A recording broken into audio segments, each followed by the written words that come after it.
I want to preface this by saying I went into Cyberpunk 2077 fairly blind. I watched 2 of the trailers and saw some of the memes, but until the day of launch my expectations were mild at most. Now that the game has launched, I've gone off the deep end and spent more time in Night City than any of CD Projekt Red's QA testers did. Haha, first joke. This will be a review of the game, and as such I will only sparingly talk about the many marketing controversies that erupted upon its release.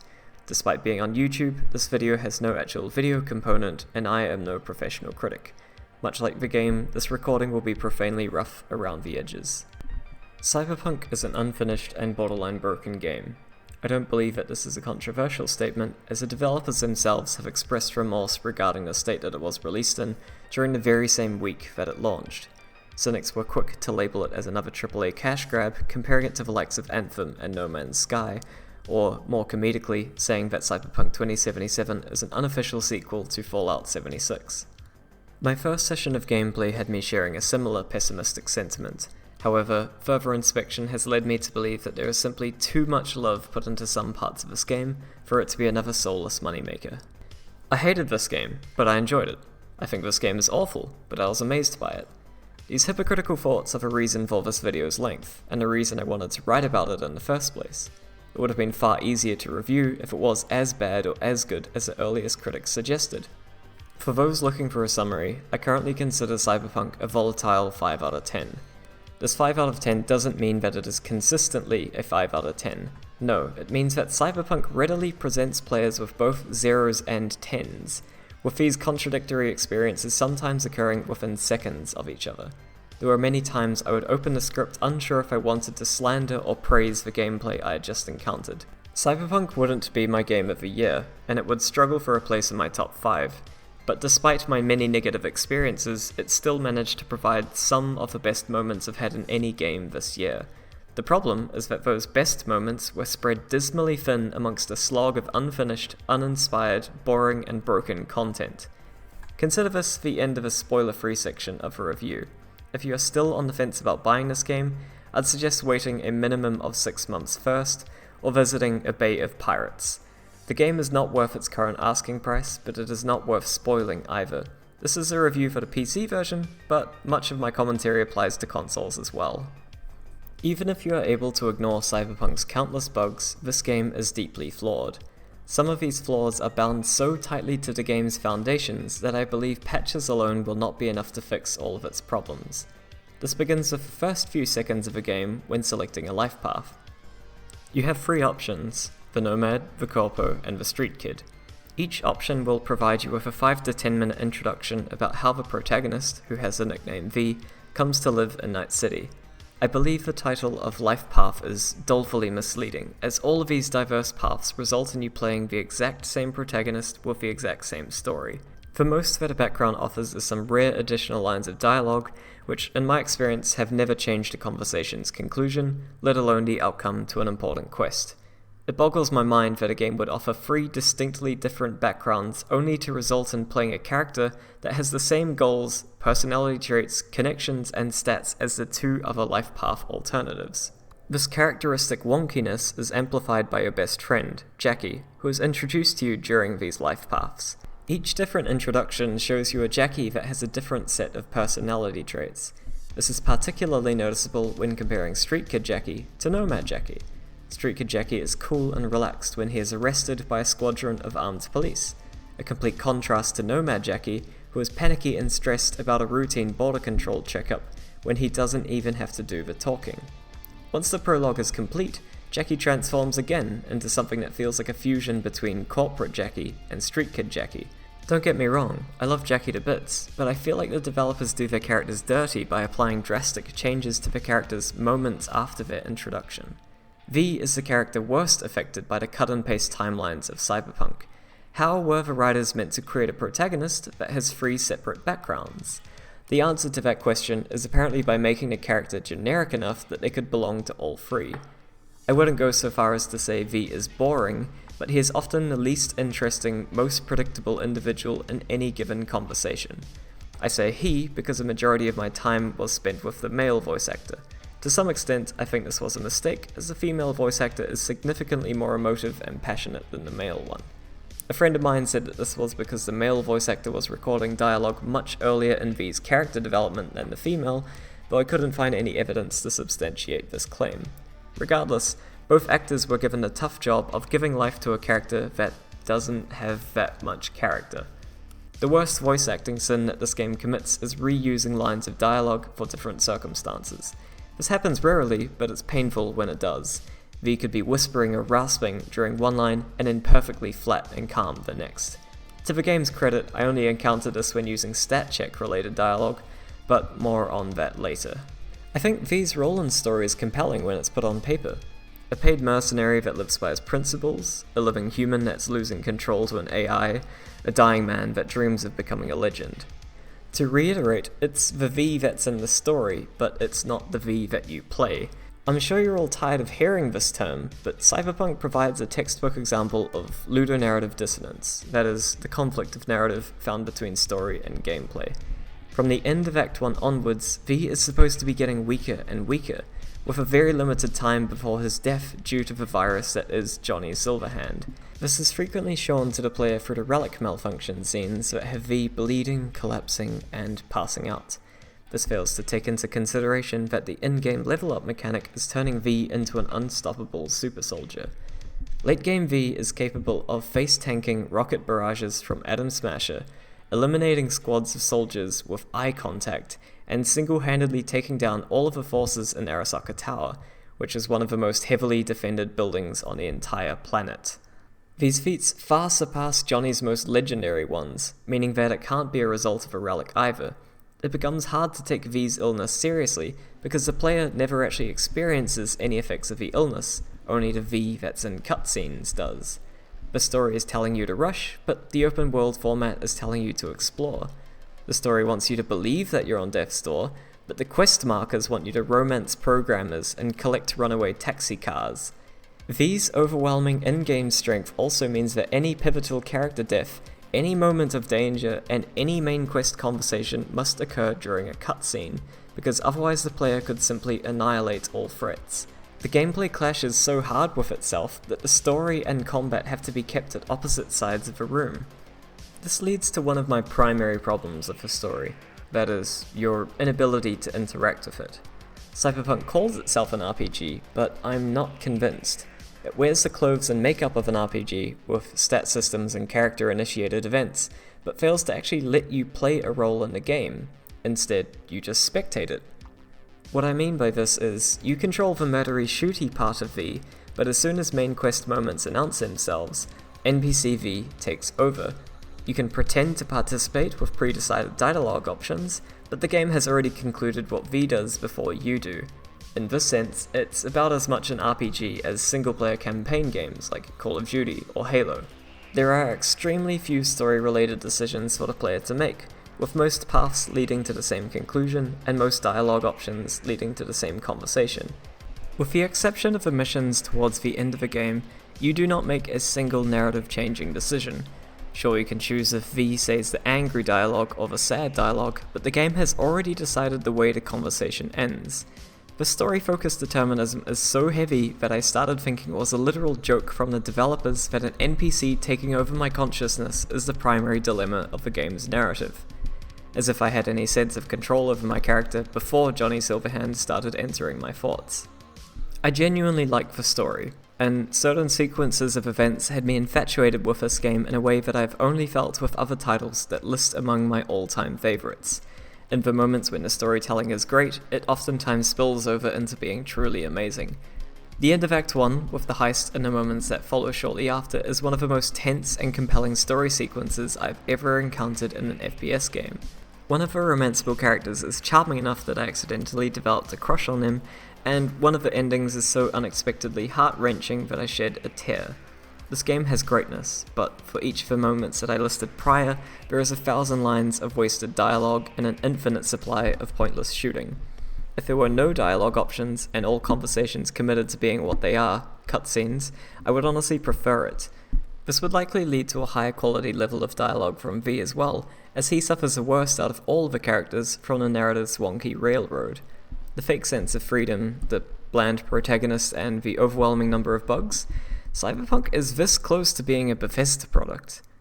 I think the reason it works at all is because of the key characters that V is connected to. Jackie, Panam, Judy, Vic, Dexter Deshawn. They're all well written, well acted, and altogether human characters. Even outside of this list, there are many more that are worth spending time with, though who you like most is going to be a point of preference. I personally think that Takamura and Johnny Silverhand are relatively boring, though many other players I've talked to list them among their favourites. I never got to meet River because his questline kept breaking in both of my saves.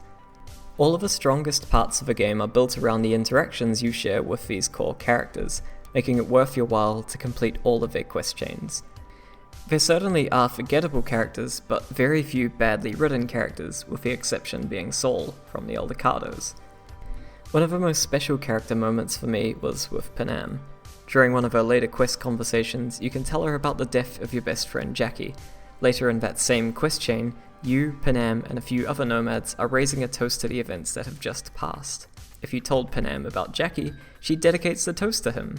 This is touching. A singular line of dialogue that could easily be missed, yet it became one of my most positive memories of any character interaction in the game. These interactions really help NPCs turn into something that feels human. I know it was a scripted event, but at the time it genuinely shocked me that the writing became real for just that 1 second. More real than anything else that the game has managed for graphics and gameplay so far. Environmentally, Night City is astounding. Even on my low settings, the scenery and set pieces were something to gawk over. From the dirty neon slums to the sleek and clinical skyscrapers, this city is a slice of dystopian art. From my perspective, it is the only part of the game that truly felt finished. The problem is that, for all its grandeur, the city feels hollow. This is not in any way a graphical issue, but one related to the city's occupants. NPCs that are not directly to the main quest are nonchalantly lifeless. They have no homes, no role, and no personality beyond their appearance. Follow one and it will simply walk in circles until the time that the player character is out of their vision range. Then they cease to exist. This infuriates me, not just because open world games that are over a decade old, like Oblivion and Grand Theft Auto, were able to create substantially more organic NPCs, but because CD Projekt Red's last open world installment, The Witcher 3, excelled at doing this very same thing. The city is beautiful, yes, but most if not all of the buildings are empty shells, devoid of playable content. During the very first non-prologue quest in the game, you are able to hack a locked door open, shoot a wall down with a gun, and heal a dying character with your own healing items. During the entire game, this first quest is the only time you can do any of these three things. Your ability to interact with the world is as limited with NPCs as it is the cityscape. The world from a completed save of Cyberpunk is exactly the same as a fresh start. No destruction, no construction, no unlocked areas, nothing. Many a building will look like an area of interest only to have a door that is locked with no available in-game key. A sign above it flashes the word "Open," taunting you to find a way in. At first I thought this meant I had to locate a relevant NPC to let me in, or at the very least unlock more areas by progressing through the game. What I learned is that locked means locked, forever. Doors that are actually able to be unlocked say access required, but if a door says locked, it means there's nothing behind it. It's hard to understand this without seeing just how many locked doors this game has. It can feel like walking through a bad dream. Entire districts filled with stores, and not even one of them has an available opening. A busy market district, but nothing is for sale. If you aren't following the map's markers, you realize how empty it all is. Night City is supposed to have 6 million occupants, and for those 6 million occupants there is a total of 9 bars, 25 vendors, 14 ripper docks, and 2 prostitutes. Every other building that is not related to a primary quest is simply empty. This led me to the grim conclusion that Night City has been crafted to look at, but not to explore. The graphics truly are worthy of being called next gen, but so little has been done with them. In CD Projekt Red's defense, I imagine that this is one of the consequences of having an open world game based in a city. Typically, open world games have masses of wilderness, which can include forests, plains, mountains, or whatever filler environment suits the story. Scatter some roads and nature here, a quest there, and enemies near, and it'll be enough to feel like something real to travel through. A forest doesn't need content around every corner to feel like a forest, but a city does. When a player tires of wilderness, they can visit a town or city for some trade and rest. Because wilderness-style areas are so bulky, a game can still feel expansive even when the cities are comparatively small. The smaller the city, the easier it is to make it appear crowded and animated.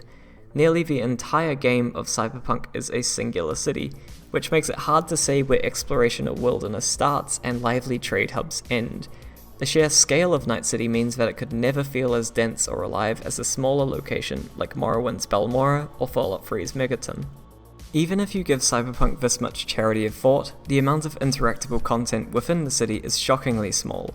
I believe that there was meant to be a lot more, but again, it seems production was rushed too much for the scope of the game. The game's many drop-off points, which act as pseudo-vendors, strike me as a last-minute feature to give release date players something to sell their junk to without travelling across the world to find one of those few human salesmen.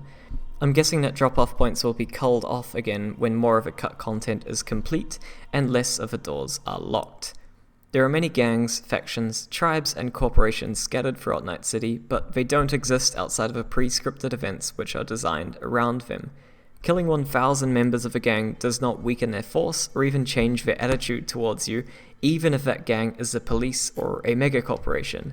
If a fixer tells you how they want a mission done, and you do it wrong every time, they keep calling you back anyway. This game is desperate for a reputation mechanic of some sort. One of these primary character goals is to become a Night City legend, yet this game doesn't have any way by which non-quest NPCs recognize the actions your character is capable of. The game does have a system called Street Cred, but it is only a reputation mechanic by name. It doesn't change the way NPCs of any background act towards you, it just offers you more of the same types of quests that you're already getting and more options from merchants that you probably still aren't buying from. Just once I wished that a faction I wronged would stage a hit on me, or mess up my apartment, or at least stop giving me discounts on the ammo that I'm shooting them with. But the AI in its current state simply doesn't seem capable of doing something that fun.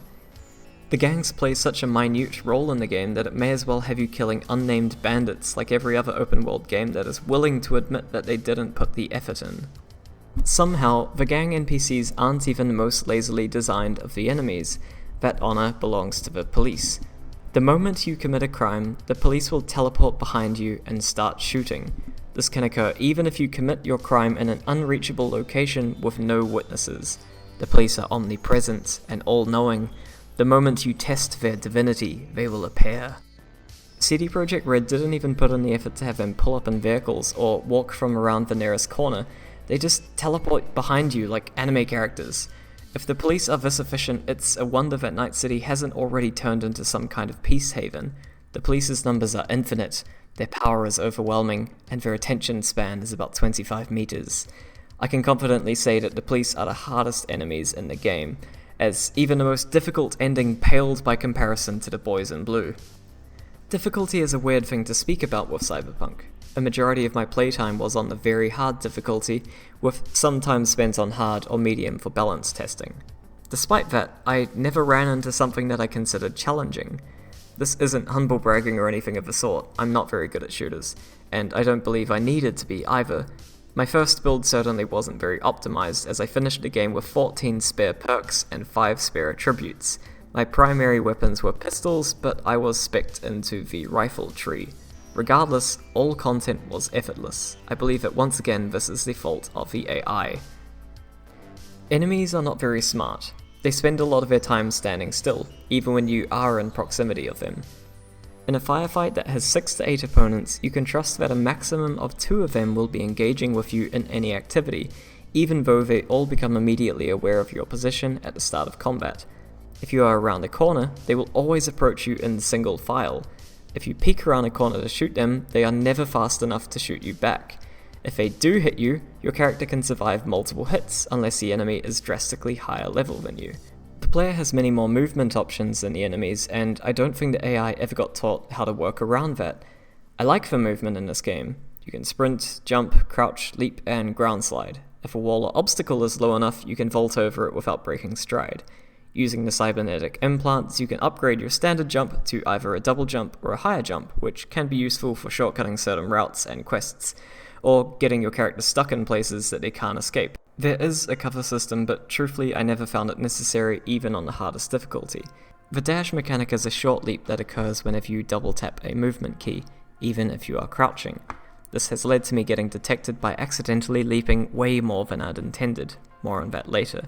There isn't really anything unique here, but I think it's a good copy-paste of systems that other modern shooters have already mastered. Movement in vehicles feels a lot worse, with most vehicles handling worse than my car in real life. Bikes do handle a lot better, but suffer worse from crashes. There is a pretty massive variety of vehicles, though I never got into the collection side that the game so frequently pushes. You cannot customize your vehicles in any way, though there's enough variety that it doesn't cause damage. There's a lot of radio stations with a good collection of music, all of which felt fitting for the game. I was surprised at the lack of synthwave, but I'm sure some modder will or already has implemented that since. Something you will become accustomed to is NPCs calling you, as it is the primary method by which you are offered quests. This occurs most frequently while driving, as you'll be entering and exiting many quest areas per minute. I wish there was an option to put your phone on Do Not Disturb mode, because you cannot decline calls and you cannot redirect to voicemail, you can only answer. This can even occur during other quests or stealth missions. While in the call, you cannot save, you cannot talk to other NPCs even if they are right in front of you. There were many times when I wanted to simply drive around Night City with the radio on, admiring the views and listening to the music, but instead got bombarded by side quest NPCs asking me to go kill things. The worst offenders being Delamain, who can call you an infinite amount of times about the same quest that you already have marked in your journal, and Regina, who calls you every 5 minutes in the first region once you finish the opening sequences. That 5-minute number is also not a joke. Unlike the game's face-to-face conversations, lines of phone dialogue are for some reason not skippable. There were even times during my playthrough when I would be trying to talk to a main quest NPC, but wasn't able to because I was being called by somebody trying to sell me a car. On a somewhat related note, C is both the hotkey for fast-forwarding dialogue and crouching, so if a character is talking to you, even in hostile territory, you cannot crouch until their dialogue ends.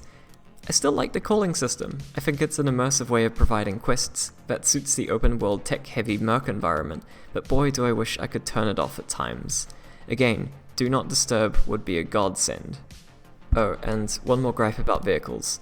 The locations at which you can buy cars are automatically marked on your map with the same icon as normal quest markers.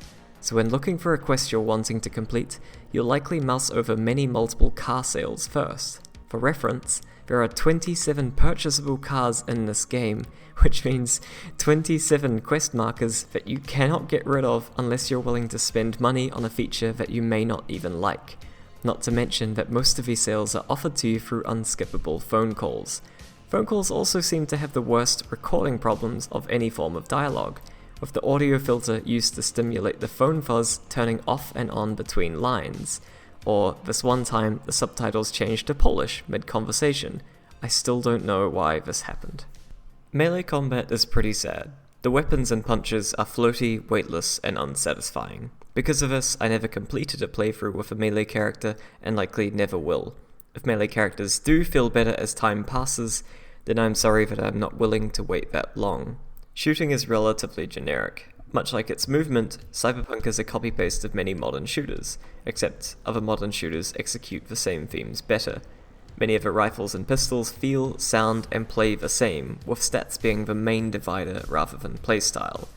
Faster firing weapons are weaker overall, as the DPS balancing system on weapons means that a weapon with 5 shots per second and 1 shot per second still deal the same total damage if they share the same item level. This is a silly method of balance because slower weapons don't have to worry about recoil, weapon sway, or ammo conservation.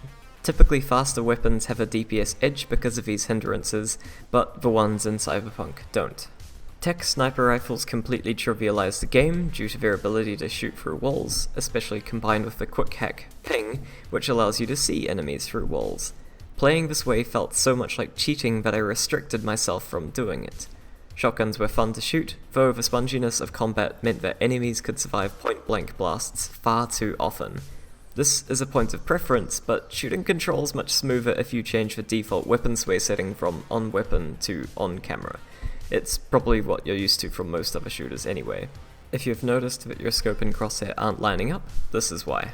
I couldn't tell if enemies had some kind of in-game evasion system or not, but there were many times when I would shoot an enemy only to find a bullet hole would appear directly behind them without doing any damage. CSGO players will likely know what I mean by this.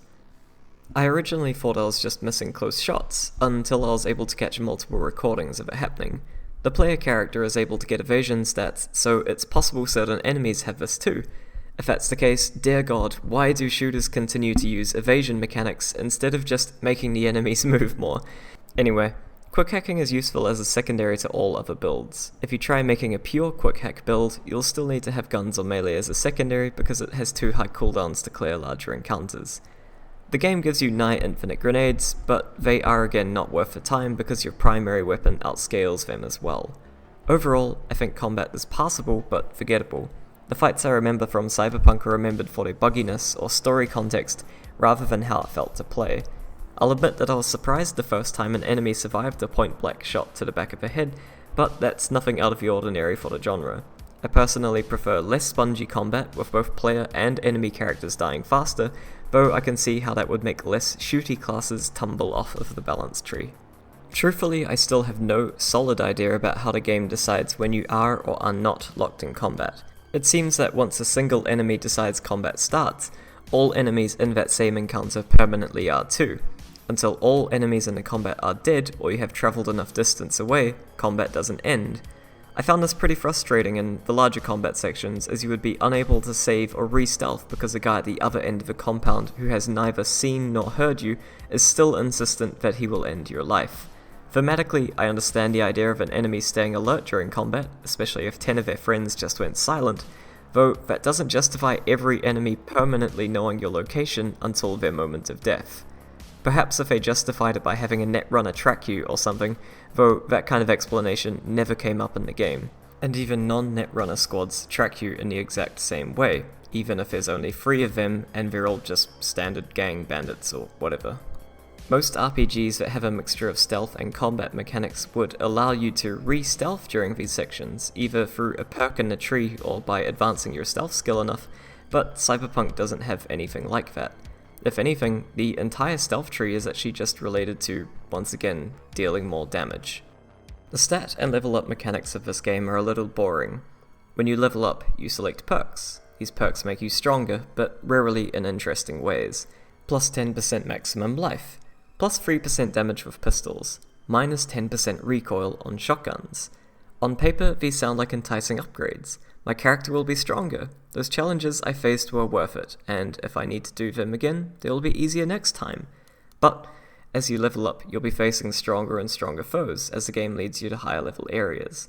Your 3% damage increase will be met by an opponent that has 20% more HP. What this means is that the damage and health numbers increase, but the core gameplay fundamentally remains exactly the same across the entire game. This isn't exclusive to Cyberpunk, as many other looter shooters use homogeneous systems.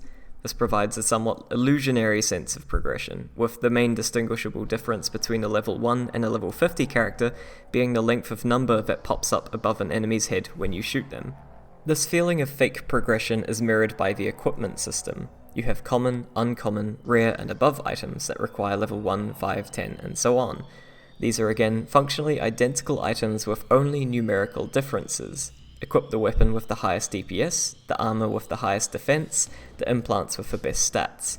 Don't get me wrong, I too get a sense of satisfaction when my damage goes from 90 to 100, but it doesn't matter if the enemy still takes the exact same amount of shots to be defeated.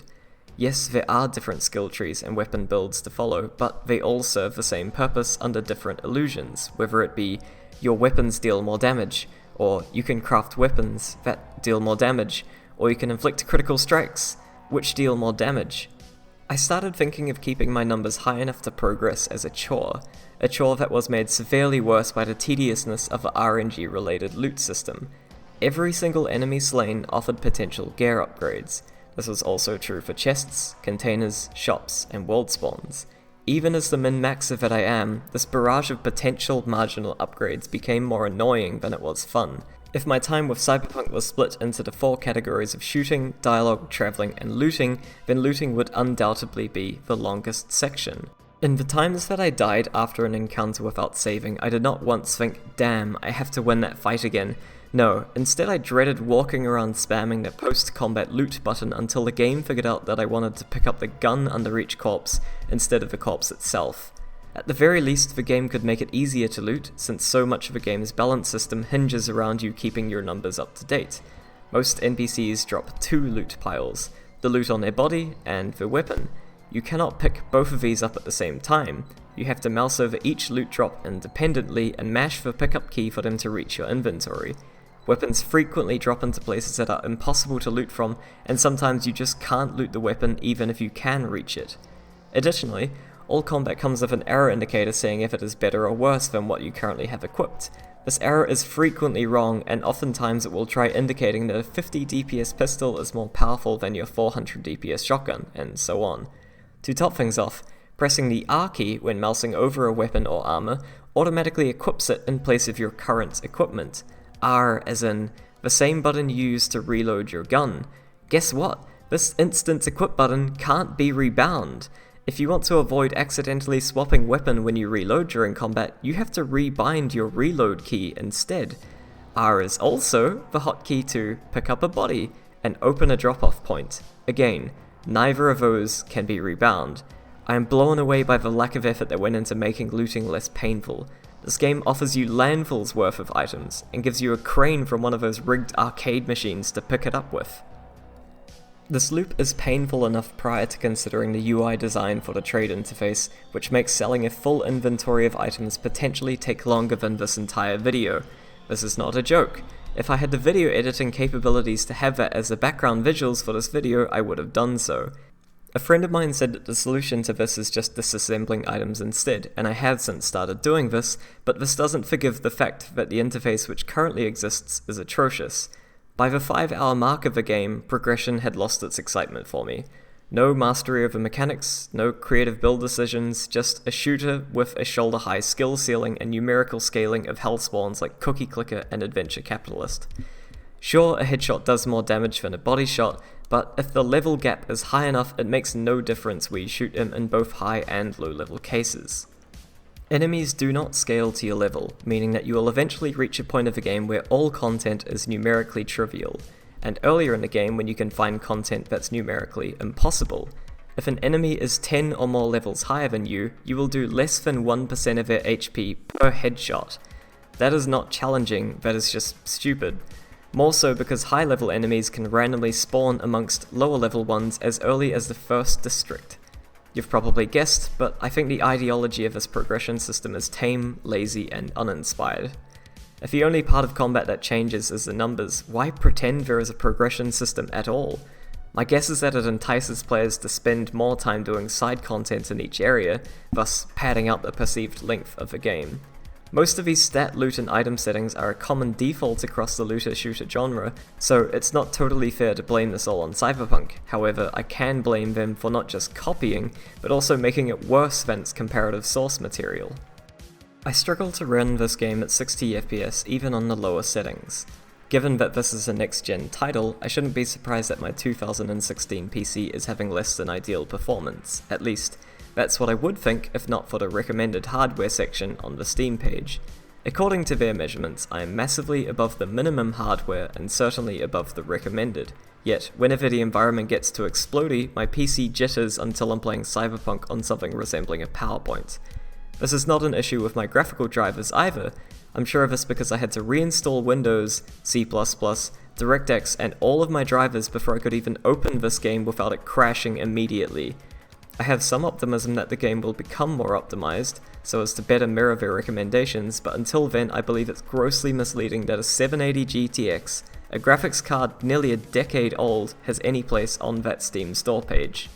I'll try skimp over the bugs section because anybody who is watching this has likely already seen millions of them online from various YouTube and Reddit compilations. Dead bodies talking, alive bodies without heads, spontaneous expressions, and T-posing, teleporting NPCs.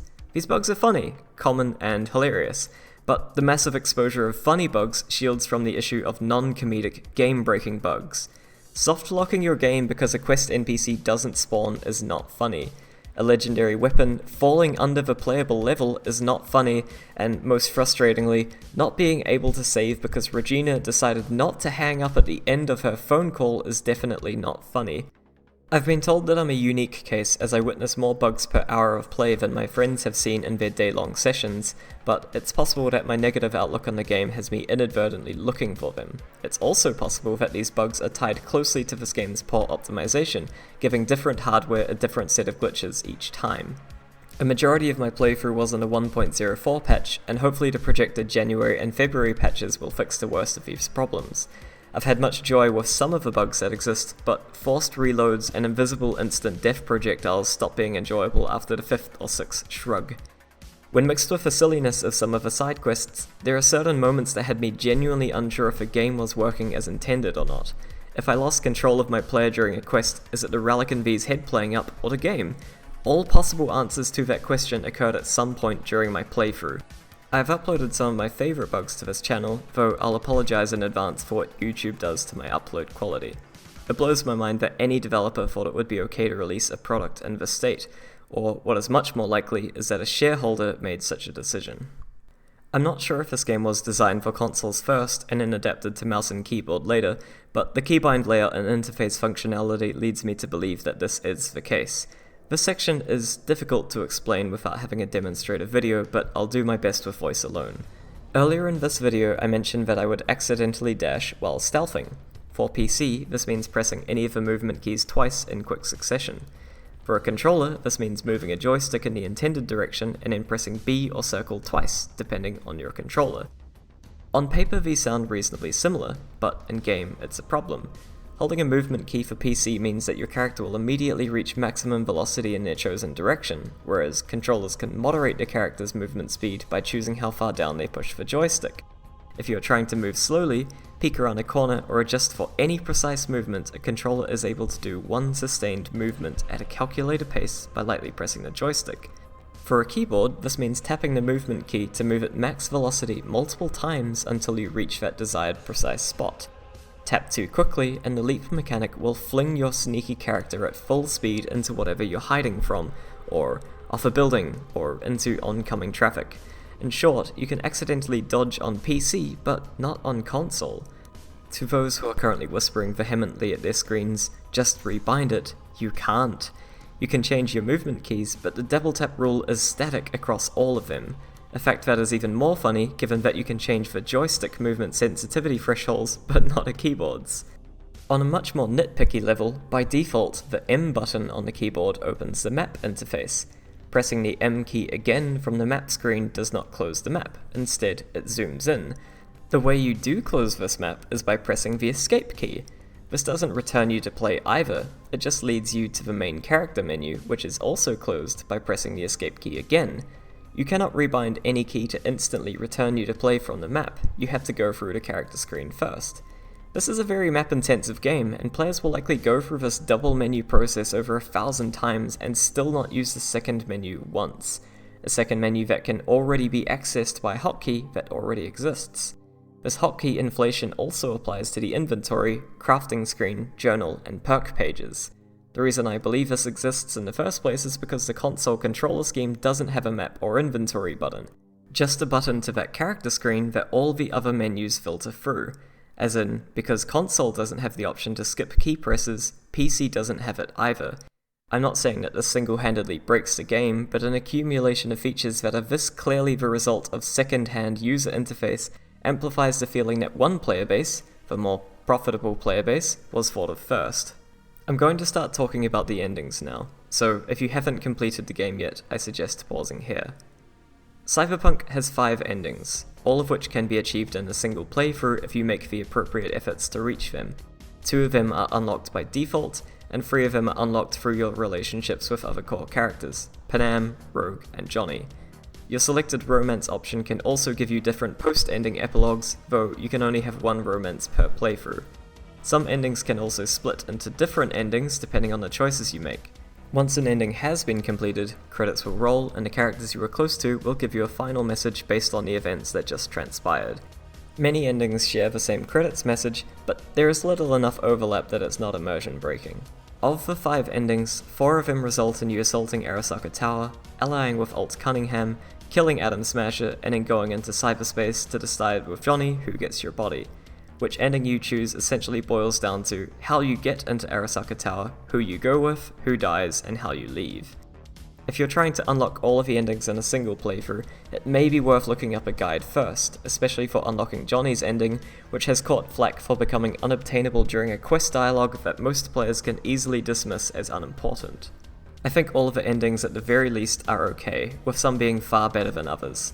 Both the Arasaka and Panam ending bugged into an unfinishable state the first time I tried them, but I will try not include my bitterness about that when critiquing them. It's worth noting that during most of the ending sequences you cannot save, so glitches or death will result in repeating them from the start. They range in length between 5 and 60 minutes, providing you aren't skipping any dialogue. Trigger warning, because some of the content that follows is pretty dark. I'll start with the shortest and most unique ending, which has V choosing what he calls the easiest way out. That is, committing suicide with the pistol Victor Veripadoc gives him in the scene prior. In the moments before death, V and Johnny overlook Night City together, with Johnny admitting his thankfulness that it was your head that he ended up in. The camera cuts from V, a gunshot is heard, and credits roll. The worst gut punch comes during the credits, when various characters leave voicemails expressing their condolences of V's passing. Victor, with the help of Misty, apologizes for not being able to help more. Panam damns V to hell for abandoning her, and Judy, if I talk more about Judy, I'll cry. Her goodbye is so genuinely raw and heartbreaking that I wanted to apologize to the character and voice actor for even selecting this ending. I can only applaud CD Projekt Red for handling this ending with so much maturity and humanity. It would have been much easier to skip this option altogether than tackle a subject that is so easily botched by many writers. I'll admit that the introduction to this ending was a little janky, as V's persona goes through an instant transformation once you select the dialogue option that leads to his death. This is a likely consequence of the ending chosen hinging on a single dialogue option. While I don't think this is the best ending for the story, it was the ending that was the most interesting and well written to me. If this was the only ending, it would be disappointing, but having it as one of the endings allows it to be incredible. The next 4 endings are much longer.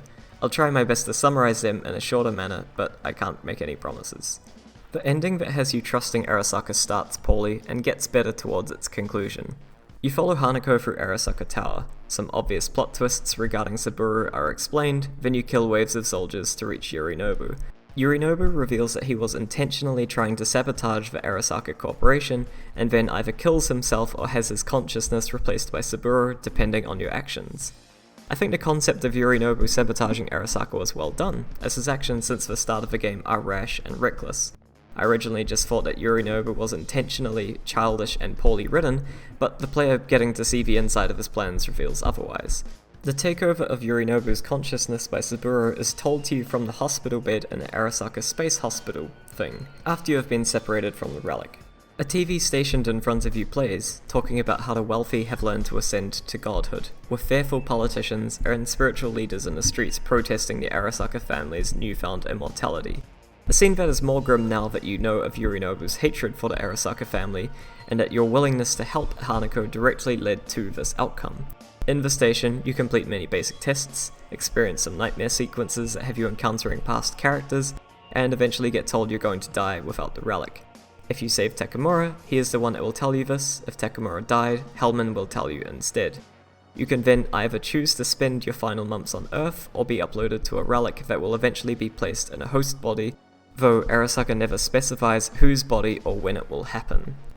I think this ending was great at exemplifying many of the themes that are repeated throughout the story. Corporations are evil, the fusion of biology and technology is scary, and the distribution of immortality will likely be unethical. It gives answers to many loose ends, gives some distinct characters desperately needed screen time, while providing a genuine sense of dread with Saburo's forced takeover of Yorinobu's body. I do wish that Hanako's character was explored better in this section, as she is just as faceless a character as she was when originally introduced.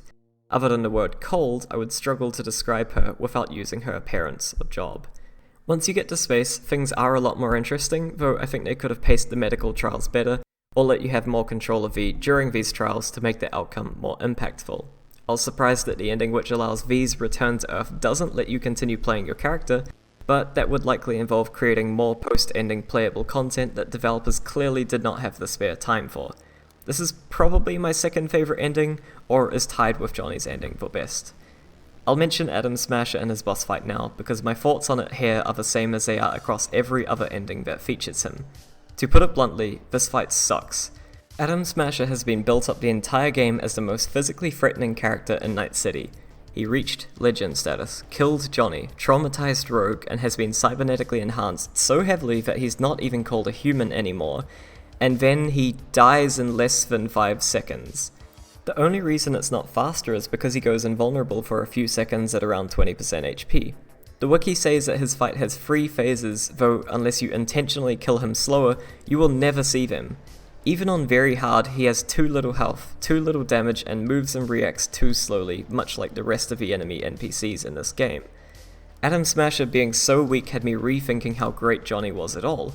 But again, this is because story Adam Smasher and gameplay Adam Smasher seem to operate on different power levels. Additionally, you can actually fight him during the Act 1 heist quest by intentionally not hiding, but killing him here just breaks the game. Because of course it does. It's also possible that during the ending missions he'll fail to spawn, also soft-locking the game. Truly an incredible boss fight. The remaining 3 endings, Johnny's, Panam's, and Rogue's, can all be reviewed at once as they're extremely similar. Siding with Rogue has you infiltrate Arasaka with a helicopter and some side character that was given about 3 lines of dialogue prior. Siding with Panam and the Eldecados has you breaking through Arasaka's forces with a convoy of nomads and a tank, and Johnny has you walking through the front door, alone. All of these endings have a lot of fighting, with Johnny's having the most by a large margin. If you go with Rogue, Adam Smasher kills Rogue. If you go with Panam, Adam Smasher kills Saul. If you go with Johnny, Adam Smasher doesn't kill anybody. Both of these characters' deaths happen during a cutscene at the same door with the same character animations. You cannot prevent these deaths even if your build is capable of killing Adam Smasher in 1 hit and you know that he's coming. V just sits there watching it happen, only to be given player control once the death scene is finished, and then you kill Smasher in a few seconds afterwards. These deaths are so poorly forced into the story that the emotional response I had was anger at the devs, not at Adam Smasher. It gave me the impression that in the boardroom meeting when discussing endings they just shrugged and said, yeah, make some characters die, I guess. I didn't even like Saul in the first place, and V's connection to Rogue is through Johnny, who is barely even fazed about her death. Of these 3 endings, I believe Johnny's is the best, and most likely the option that most players wanted to go out with. Lots of combat, few character deaths, and no dumb cutscenes. It's just a shame that it's so pointlessly annoying to unlock. After the Smasher fight, you plug in with Alt Cunningham. The relic gets pulled, and you decide if you keep your body or give it to Johnny. If you keep the body, you get a glimpse of how V would live in Night City as a Night City legend. If you romance the character, they'll be there too, and have some chats about how you're dying. Your character gets offered a cool heist that you don't get to play, then it cuts to credits. I think this is the safest and least interesting of the endings available, and was likely added to counterbalance the strangeness of the Arasaka and Suicide endings. If you give Johnny your body, there's a slow-paced, no-action scene about how Johnny has gone for a change of character, and is a nice guy now.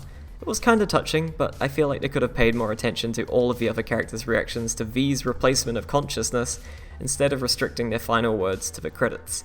Oh, and if you side with Panam, you leave Night City with the Eldecados or something. By the time I got to this ending, I was well and truly done with Cyberpunk and also done with writing this review. I don't know if Cyberpunk can ever become a great game. The largest problems of this game can't be fixed by light tweaks. They need to be removed, remade, and then added again. Issues with neutral AI, police AI, enemy AI, content shortages, user-based problems, poorly balanced stat, level, and loot systems, storyline pitfalls, terrible graphical optimization for PC and console, keybind inflation, bugs, and more bugs. That's nearly everything that a video game has to offer, and Cyberpunk managed to bust it all in some way or another. This will require massive amounts of effort from CD Projekt Red to fix. Long before it can work towards making it polished, they have to make it work. It's not out of the question for a company to put in this much post-release labor, but it's pretty damn far from the industry standard. Whew! This is technically the end of a review, and if you've made it this far, I'm truly thankful for your time. This is pretty far removed from the kind of stuff I usually write, so you can color me surprised that the format was so kind to my pen and paper.